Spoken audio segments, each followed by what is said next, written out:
Kekhalifahan Ottoman yang bengis dan zalim menyimpan sejarah panjang kekerasan, penindasan, dan pembantaian terhadap umat Kristen, Yahudi, dan bahkan sesama Muslim. Mereka menerapkan sistem yang disebut devshirme, yaitu pengambilan paksa anak-anak laki-laki Kristen dari wilayah Balkan. Anak-anak itu dipaksa masuk Islam, dilatih menjadi tentara elit Janissary, lalu dipakai untuk menindas negeri asal mereka sendiri. Selama pengepungan Wina, pasukan Ottoman menjarah pedesaan di sekitar kota dan membawa banyak penduduk sipil sebagai budak ke wilayah Kekaisaran Ottoman. Di desa Perchtoldsdorf, tidak jauh dari Wina, mereka membantai para pria dan memperbudak perempuan serta anak-anak. Penduduk desa Perchtoldsdorf sempat bertahan dengan membuat benteng di gereja mereka. Pasukan Ottoman berjanji akan menyelamatkan nyawa dan harta mereka jika menyerah. Namun setelah mereka menyerahkan diri, pasukan Ottoman mengumpulkan para pria di alun-alun, melucuti senjata mereka, lalu membantai semuanya. Para perempuan dan anak-anak ditangkap dan dijadikan budak sebagai tawanan perang dari wilayah non-Islam. Biasanya, pasukan Ottoman membunuh pria dewasa dan memperbudak perempuan serta anak-anak. Tetapi kali ini banyak pria juga diperbudak.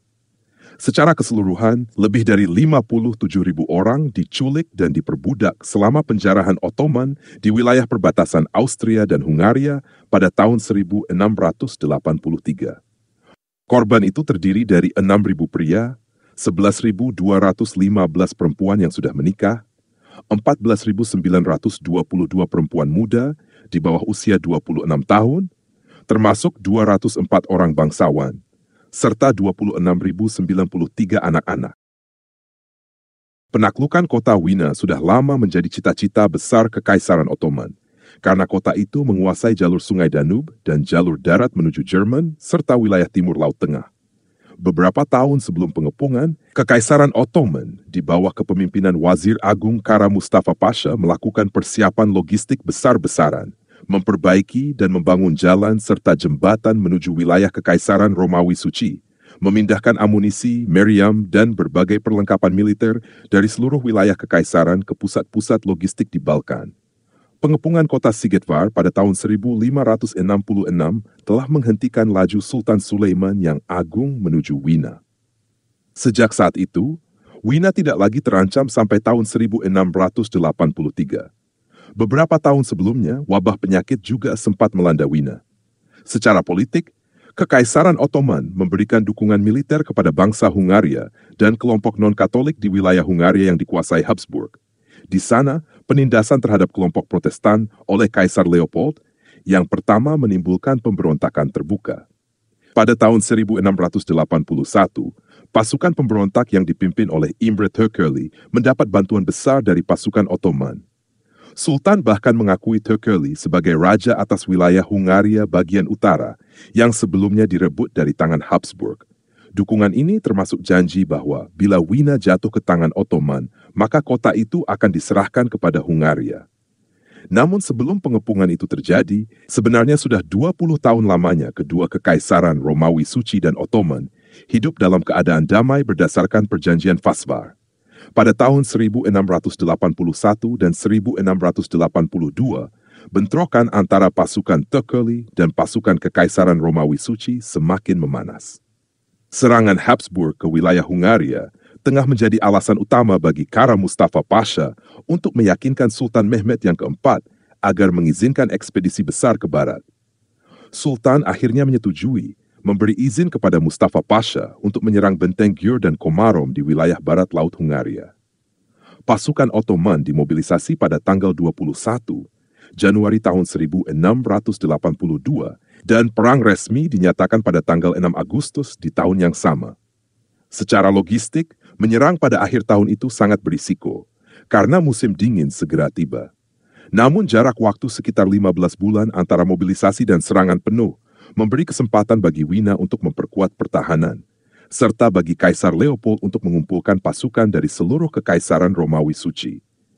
Ia juga membentuk aliansi dengan Polandia, Venesia, dan Paus Innocentius yang ke-11. Aliansi antara Kekaisaran Romawi Suci dan Polandia diteguhkan lewat Perjanjian Warsawa tahun 1683, di mana Leopold berjanji akan membantu Raja Polandia, Johannes Sobieski yang ketiga, bila Ottoman menyerang Krakow. Sebaliknya, Polandia akan menolong Wina bila diserang. Pada tanggal 31 Maret, Wazir Agung Kara Mustafa Pasha mengirim surat pernyataan perang atas nama Sultan Mehmet yang keempat ke istana di Wina.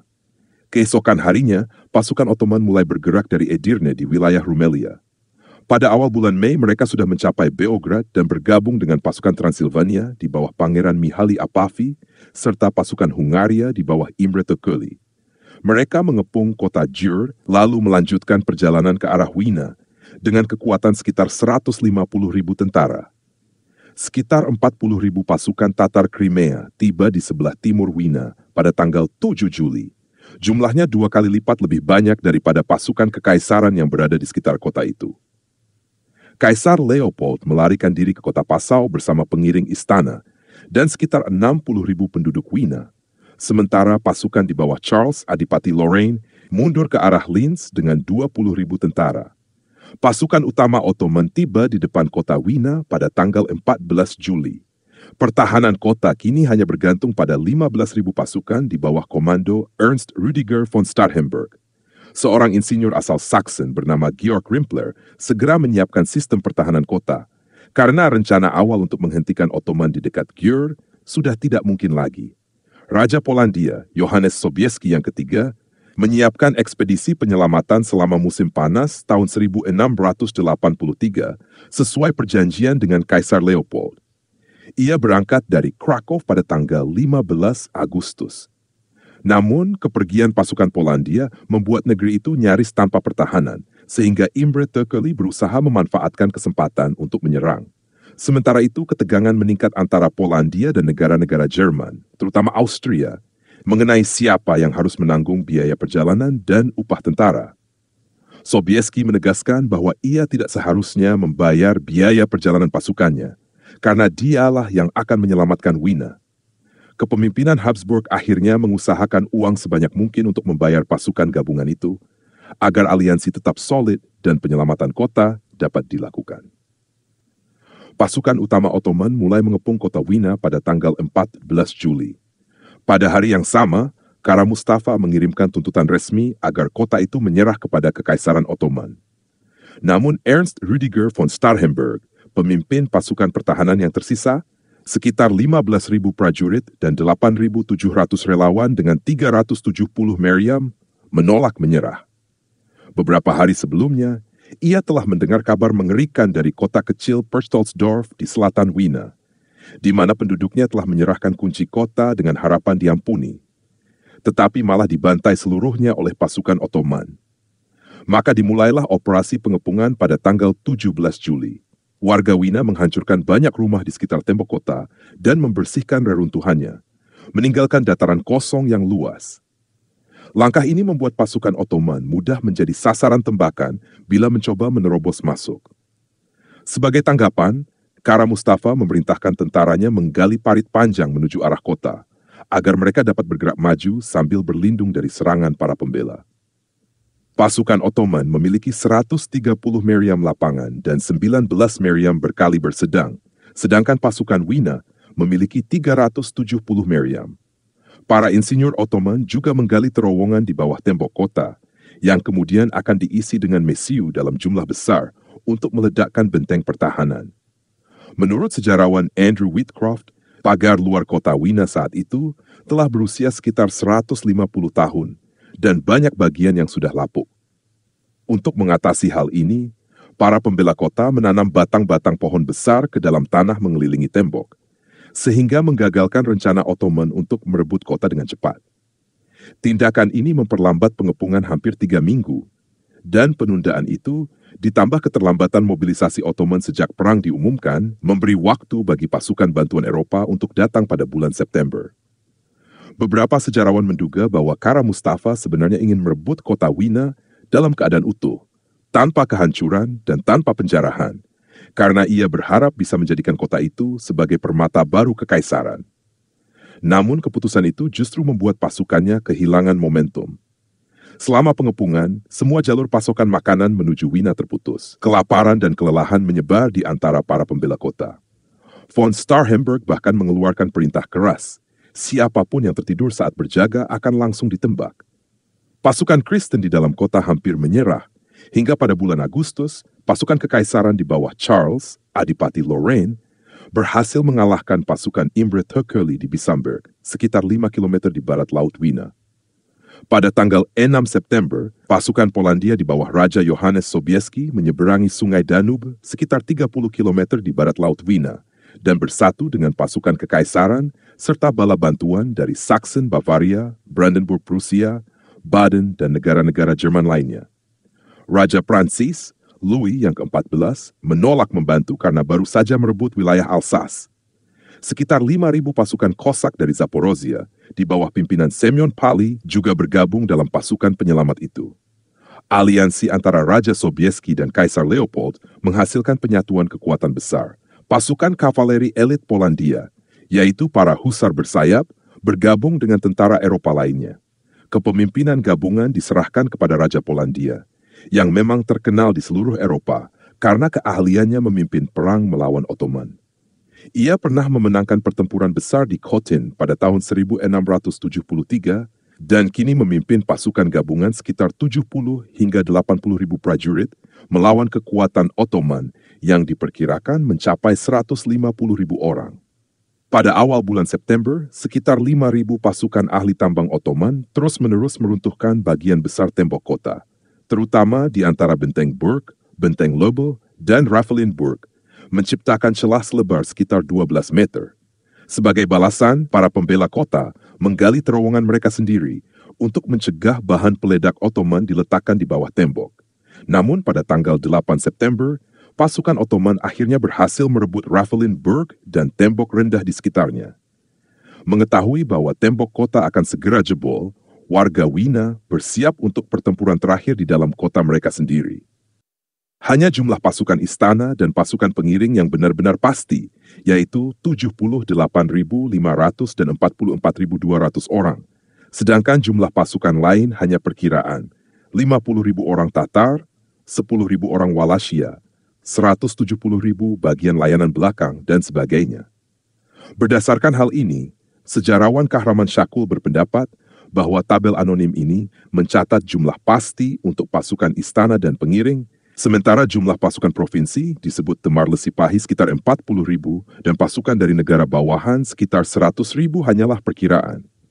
Misalnya, jumlah Tar, Nogai, dan Circassia sebenarnya lebih dari 100.000 orang.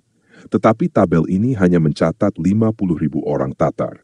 Istilah Tatar di sini mencakup seluruh kekuatan dari Kekhanan Crimea dan sekutu-sekutunya. Catatan Ottoman sendiri menyebutkan bahwa pasukan istana terdiri dari 25.529 janissari, 3.045 pembuat senjata, dalam bahasa Turki Ditsebeci, dan 4.000 penembak, dengan total 32.574 orang. Jauh lebih sedikit dari perkiraan 60.000 yang tercantum dalam tabel tadi. Karena itu, menurut analisis Shakul, pasukan Ottoman sebenarnya berjumlah sekitar 120.000 tentara dengan 156 meriam. Dari jumlah itu, 30.000 ditempatkan secara strategis di benteng-benteng yang telah direbut untuk mengganggu pergerakan pasukan bantuan lawan. Menurut laporan Duta Besar Austria bernama Kunitz, pada tanggal 12 Agustus, pasukan pengepung Ottoman sudah menurun menjadi 90.000 prajurit. Kunitz juga mengklaim bahwa dari para tawanan Ottoman, ia mengetahui korban tewas mencapai 20.000 orang pada akhir bulan Agustus. Sumber Austria lainnya menyebutkan 12.000 korban hingga tanggal 13 Agustus, yang menunjukkan peningkatan korban secara bertahap selama pengepungan.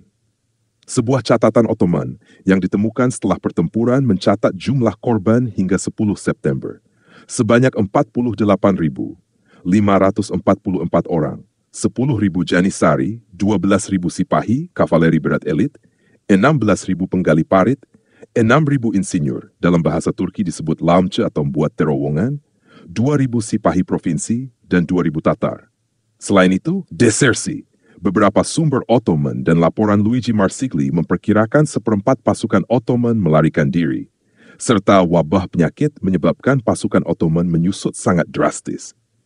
Menurut sumber Ottoman, jumlah pasukan yang semula 120.000, sementara Kunitz memperkirakan totalnya 180.000, dengan sepertiga pasukan ditempatkan jauh dari lokasi pengepungan, akhirnya tinggal sekitar 40.000 tentara yang kelelahan.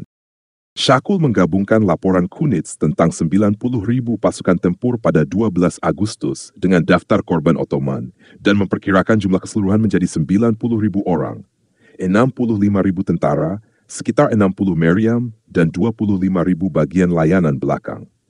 Namun, angka Kunitz mengacu pada 12 Agustus, sedangkan daftar Ottoman berlaku untuk 10 September.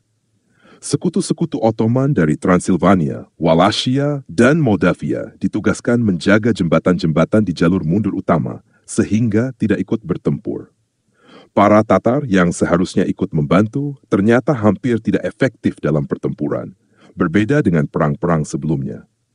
Akhirnya, pasukan Ottoman yang tersisa hanya sekitar 28.000 hingga 50.000 orang berhadapan dengan pasukan bantuan Kristen yang terdiri dari 65.000 prajurit dengan 165 hingga 200 meriam.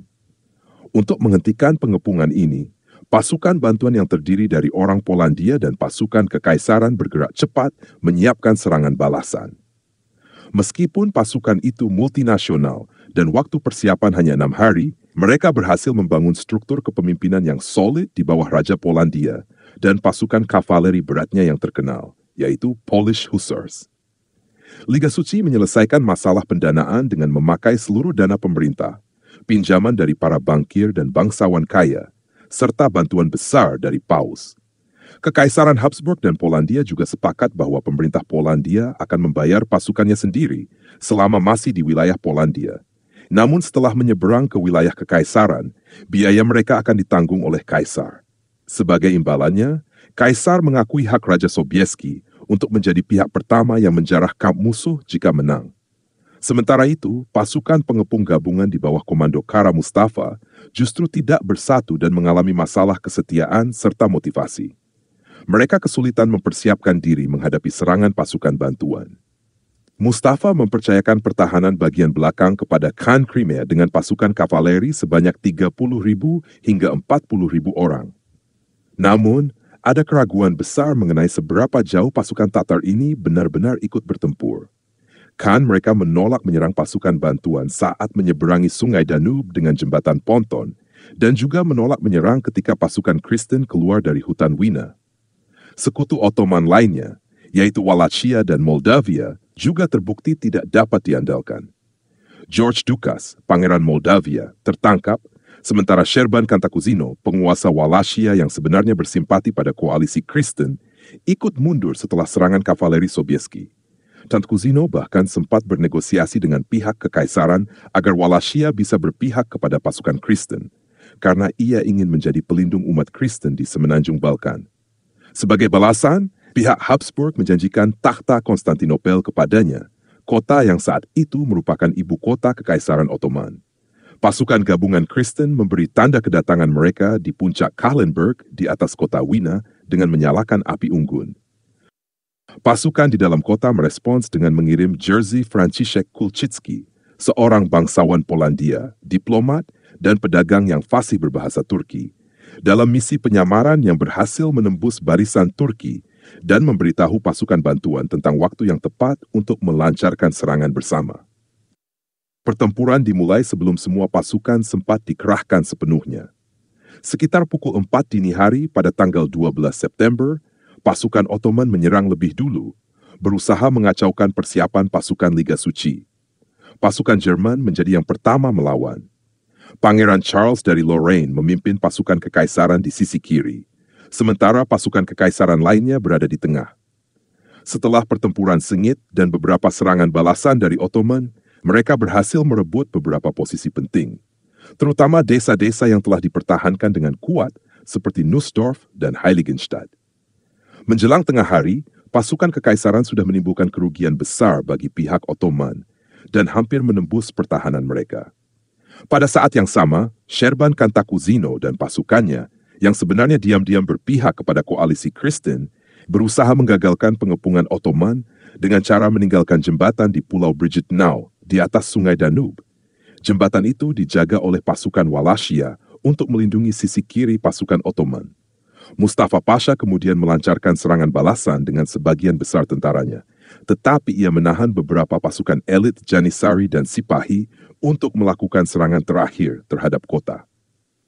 Pimpinan Ottoman sebenarnya telah merencanakan untuk merebut kota Wina sebelum kedatangan pasukan Sobieski, tetapi rencana itu gagal.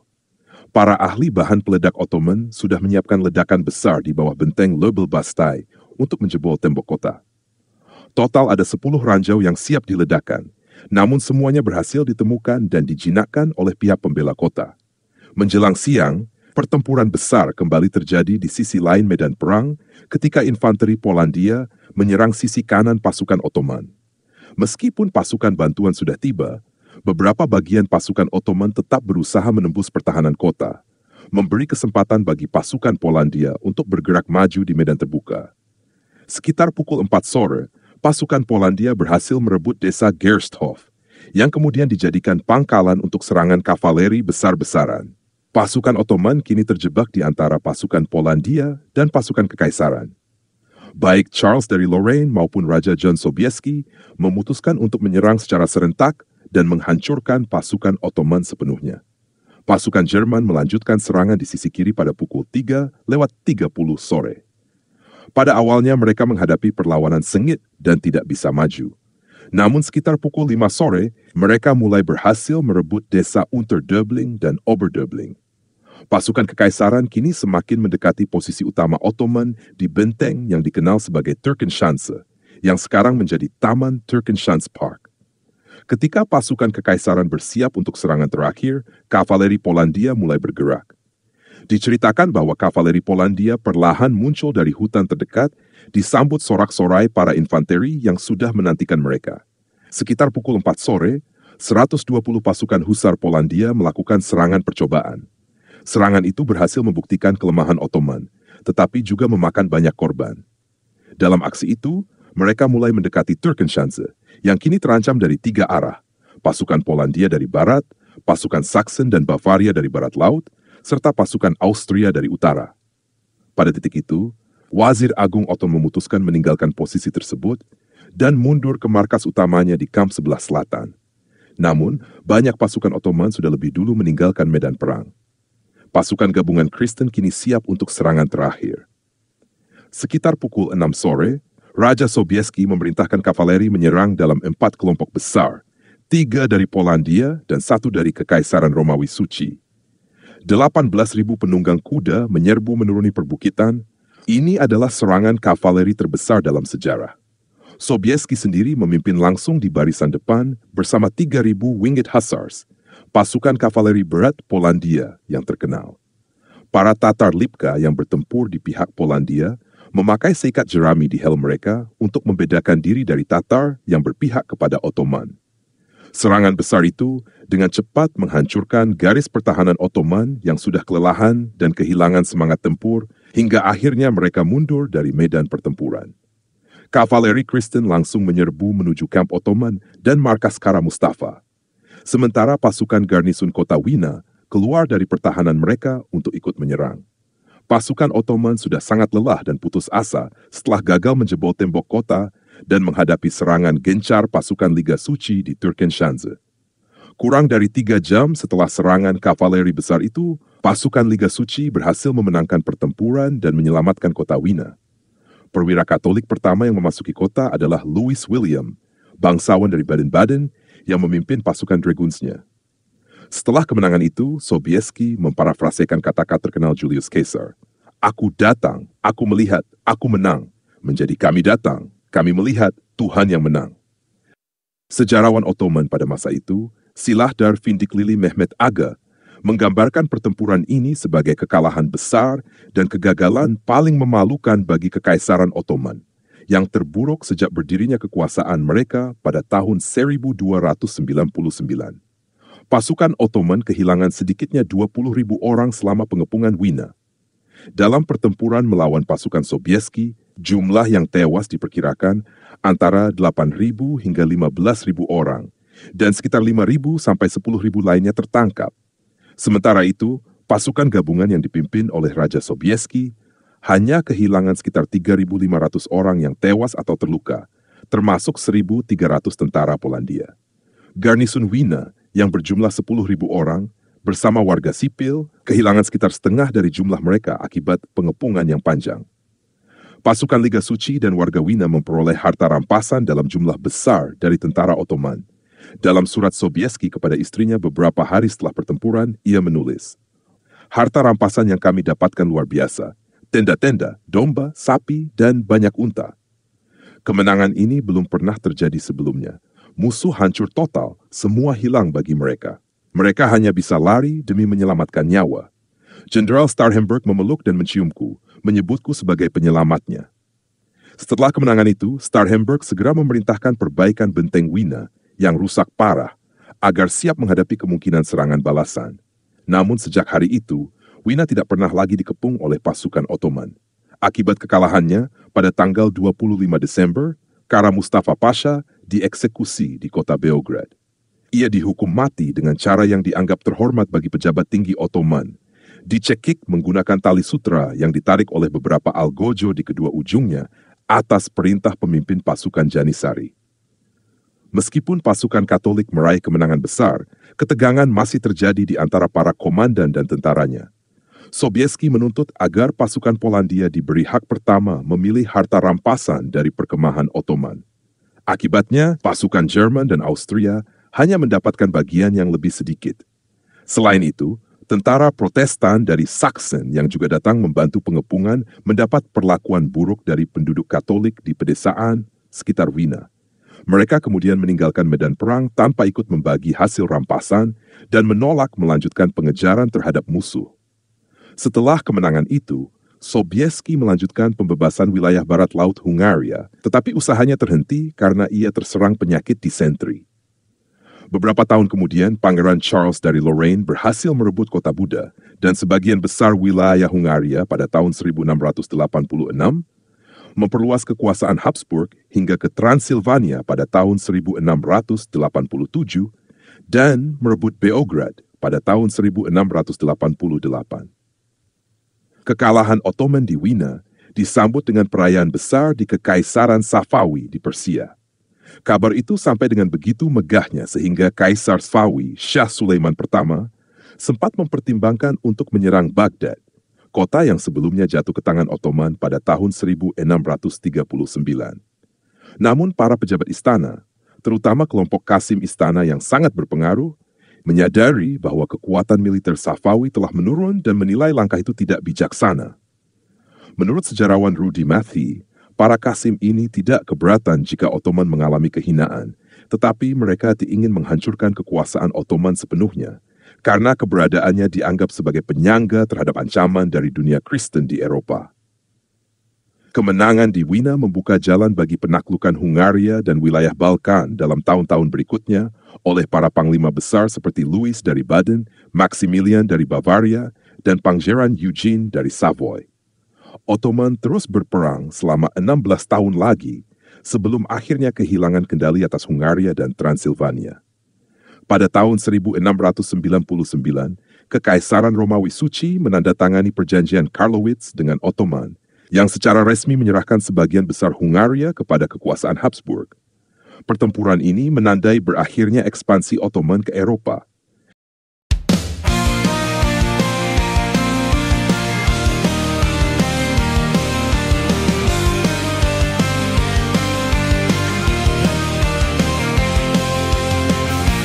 Mari maju berperang dan anak pilihan Tuhan. Kalahkan iblis dengan senjatamu, firman dewa yang berkuasa. Dengan darah anak domba, dengan kesaksian kita.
zirah keadilan, untuk beritakan Injil keselamatan.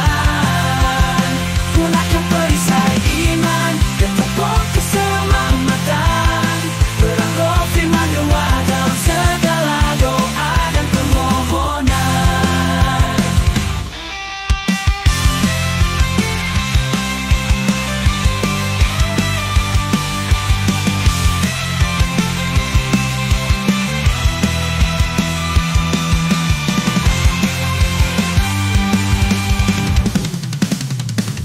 Inilah hendak tegap, berikan pinggang kebenaran, berbaju zirah keadilan, untuk beritakan Injil keselamatan.